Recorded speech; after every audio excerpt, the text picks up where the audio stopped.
Love, love, peace, peace, party for everybody. But was it really love, love, peace, peace at Eurovision 2024? I'm ready to discuss it with you in more detail now that we know all the votes and all the qualifiers points and can compare the jury opinion with the public opinion. Let's take a look. Join Blogovision if you still haven't. You are watching your Eurovision blogger Tatiana Spiteri. Let's go.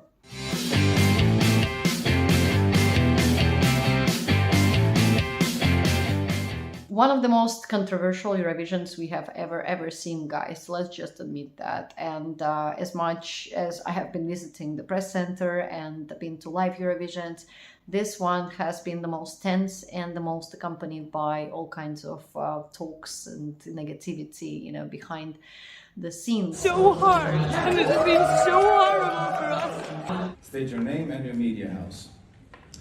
Laura Shechnik, Yediot Achronot, and Ynet. How it is. Have you ever thought that by being here, you bring risk and danger for other participants and public?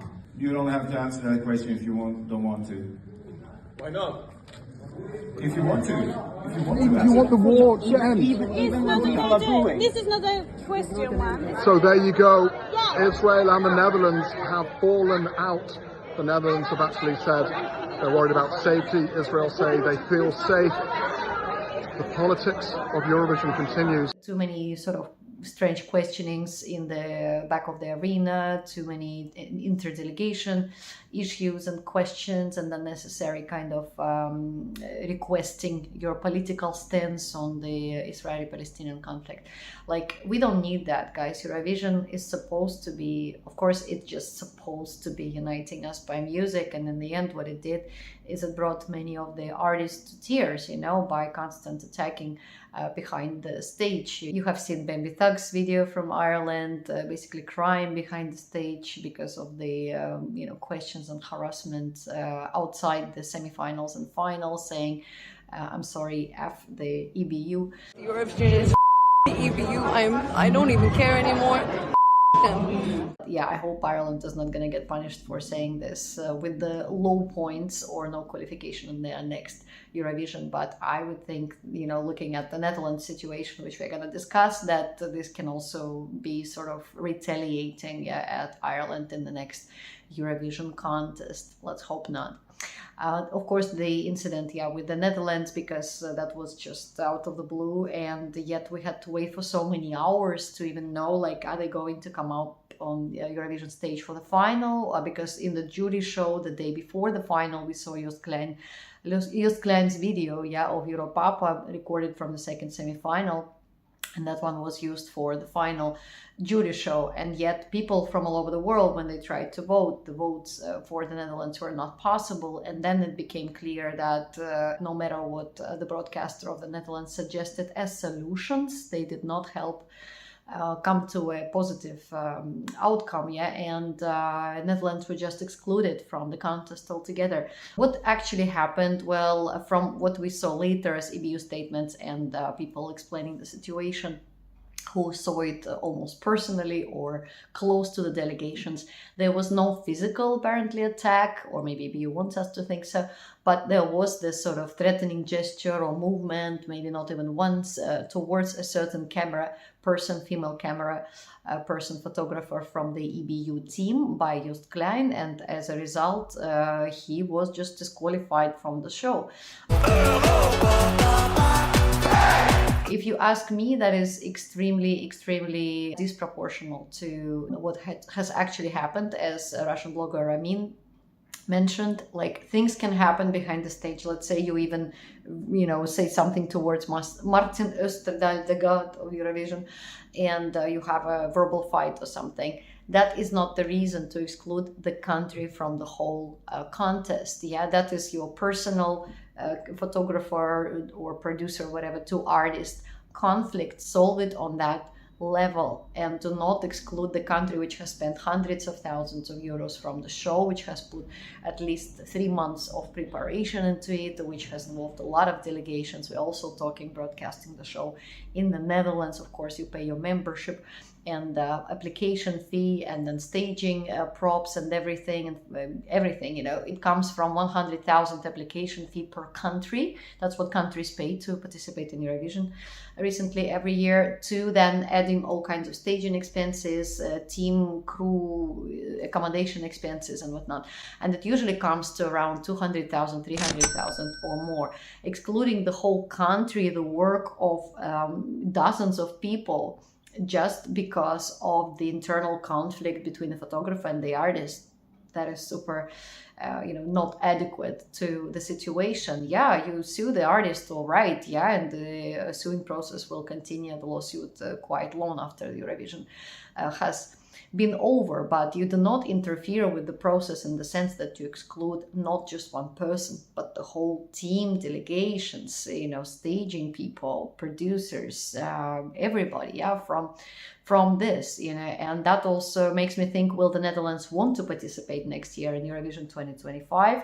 Because after Joost Klein came out of Eurovision, he also deleted from Instagram all the participants of Eurovision who he previously added or followed as his friends. That makes me think that, maybe Joost is a little spiteful, but it really hurt him, and it hurt the whole country, knowing that the Netherlands have been participating steadily in it for so long, and the national broadcaster tried to offer a lot of solutions, different solutions to come out of this conflict situation, and none of this helped. The EU kind of pushed for removing him, excluding him from participation. This blows my mind, guys. As Nemo said when he won, it's the world of double standards, because, he applied it to the flag controversy, that non-binary flags were not allowed to the arena, and he had to smuggle his flag, as he said, into the arena.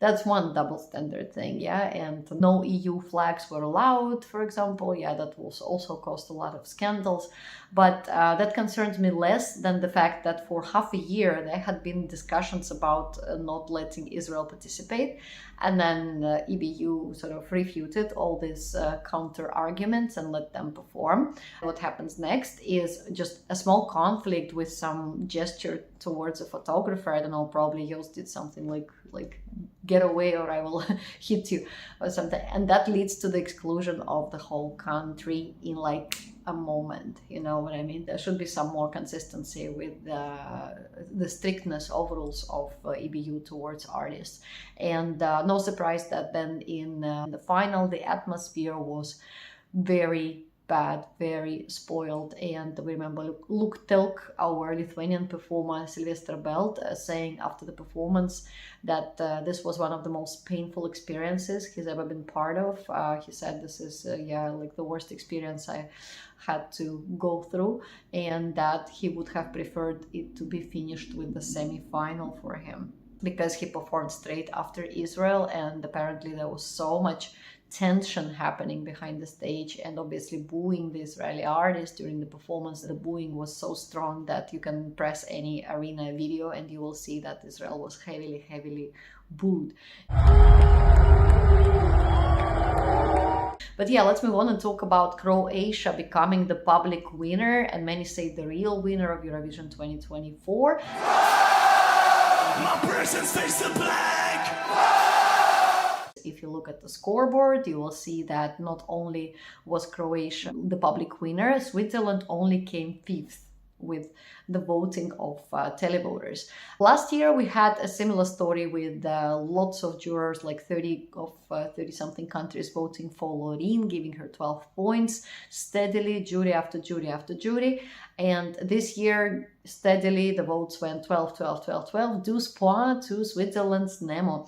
Do I think this is a jury-friendly song? Yes, of course. Do I think vocally Nemo was one of the best singers of this Eurovision?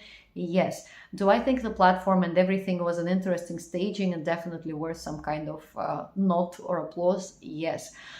Do I believe that the jury pushed for his win? absolutely. Because last year, Loreen was at least in top 3 of people's votes. And in this case, Switzerland came only 5th with the public. And that, for a moment, if we take a look, means that the first choice by people was Croatia, the second was Israel, the third was Ukraine, the fourth was France, and only the fifth place was given to Nemo.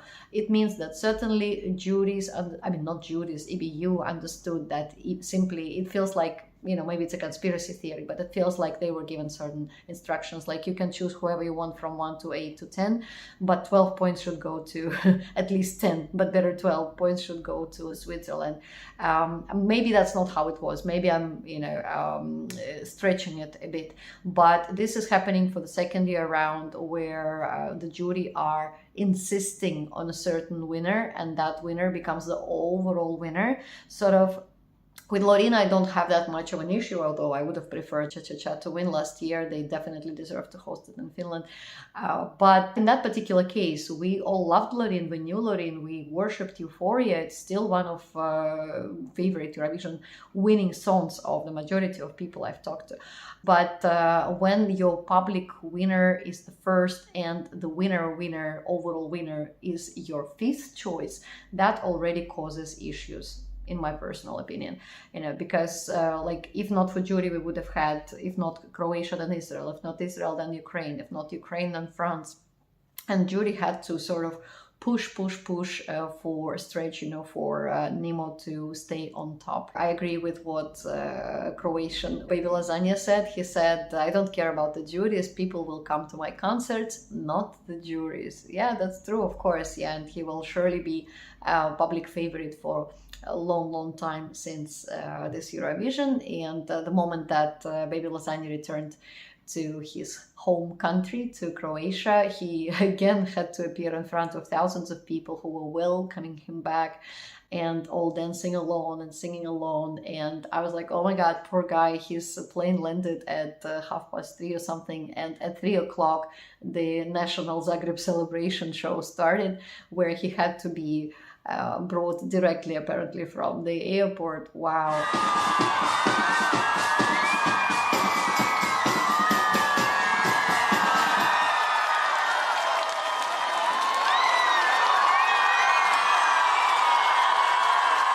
I thought that this year, because last year juries were kind of, they neglected Finland a bit, being overall people's huge favorite. I thought that this year, because Croatia has never won and because they really put their best work, into it, they deserve to win so much. And what we don't think of is that people who have been voting Croatia and Israel and Ukraine and France, the first 4 public favorites, will feel let down. Yeah, they will feel that their votes don't matter, that the money they put into their voting doesn't matter.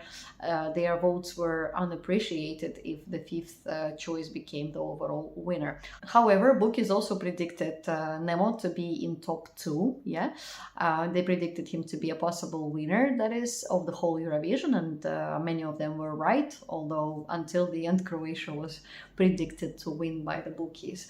And that means that, of course, it's not an unpredictable win. Yeah, let's say I wasn't flabbergasted to see that Nemo was leading in the jury votes. I just didn't expect it to be such a unanimous sort of agreed decision to give 12 points to Nemo.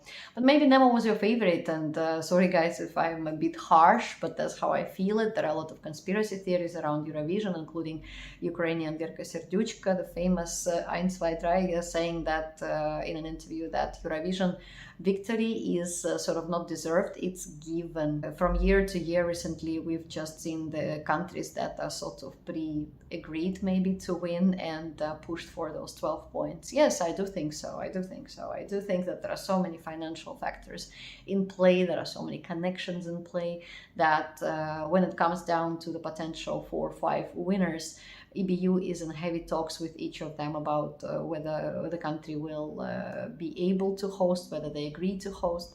Except in this case, I heard, at least that's what I heard, first of all, Zagreb Arena was already booked for May next year for Eurovision time, and Croatia was explicitly saying that if they win, they're ready to host.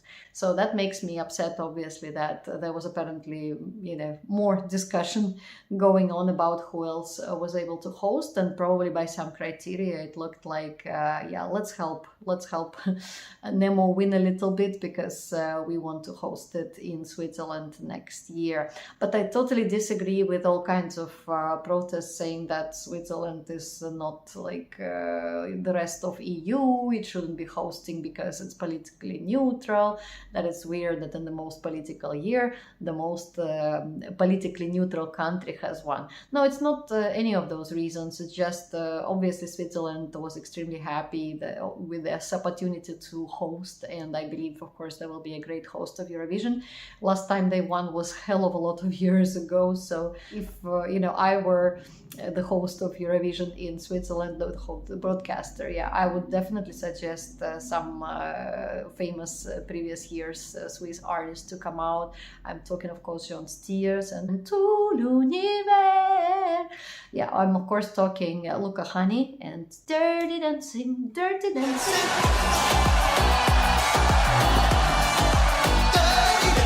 That would definitely make it quite a party Eurovision year next year. What do I think of the countries that took some of the lowest positions? I am a bit surprised that the UK got 0 points. 0 points!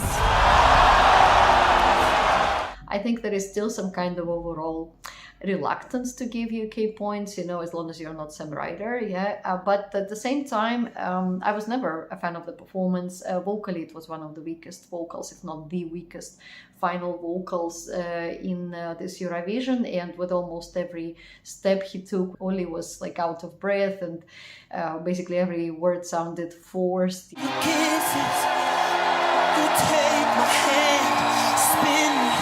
That just shows me that it's so easy, guys, to auto-tune the artist in the studio to make him sound brilliant, but Eurovision exposes you like very much, despite the strong backs that were helping everybody. You can hear, behind those backs, you can hear when the vocals are weak, you can hear when the artist is barely singing, you can hear when there is a slight disagreement between the pre-record and the actual voice on stage, like it was in Saba's semi-final performance, and that spoils your impression a lot. It makes you think like, okay, certain artists better sound in the studio than on stage. But the performance itself was also very, let's call it dirty, because many people wrote that, like, what's this, like, public toilet scene? Many people wrote in the comments, that's why I never go to public toilets. But jokes aside, the dirty shower bathroom scene, didn't look too good, on the screen, and people still want something elegant. They would rather go, for this angelic Israeli look, or maybe all kinds of nice and clean, immaculate white Portugal's performance by Yolanda. Certain things got my head scratching. For example, why did Austria get only 5 points from the public? They closed the show, and I definitely thought they deserved more than that. But then the second half of the show was so much stronger, than the first part of the show, that it was banger after banger, hit after hit, potential winner after potential winner. We had Switzerland, we had Croatia, we had France, all performing closer to the end of the show, and that definitely took attention away from Austria. Maybe that's why we saw Austria getting only 5 points, but still, that's brutal. Our girl did great. Camera work could have been a bit better. The performance was a bit dark, but it's still not a reason to give Austria just 5 points combined from all the countries. Norway only getting 4 points from the public was also hurtful, very hurtful. Not everybody got this fairy tale-ish land of the sister turned into wolf looking for her brother's blood. Certain countries will always appreciate it and certain will not, and this was probably more on the not side. Also, it makes me think, because those who came to pre-parties said that the performance was pretty boring for them. I think if you've been to one of the pre-parties and it didn't catch your attention, you wouldn't vote it in the final.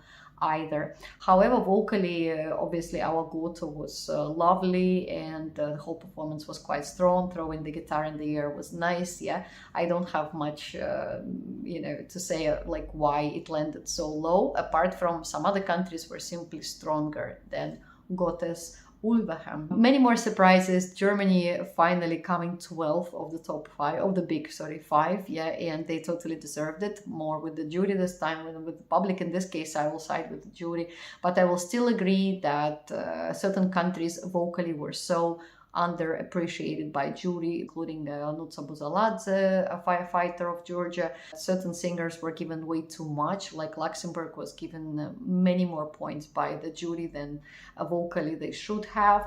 I know we're welcoming Luxembourg back into the competition, but still, yeah, I didn't feel like that was what was supposed to happen. Yeah, not to that extent. Not that a couple of countries gave Luxembourg 12 points. 1 or 2 countries gave them 12 points by jury. Like, that's the strongest vocals of 2024, What do we all agree on? We agree that France was a very, very strong performer this time. Slimane, and how he played with the camera, this sort of kissing you, then sort of slapping you, then yeah, he worked, like, he made everybody fall in love with him from the beginning till the end of the performance. You were like, Slimane loves me, so I love him too, but in a nice way. Like, let's remember very in herself, a bit arrogant performance by Lazara last year, and let's see the contrast with this year, Slimane, and how he was loving and treating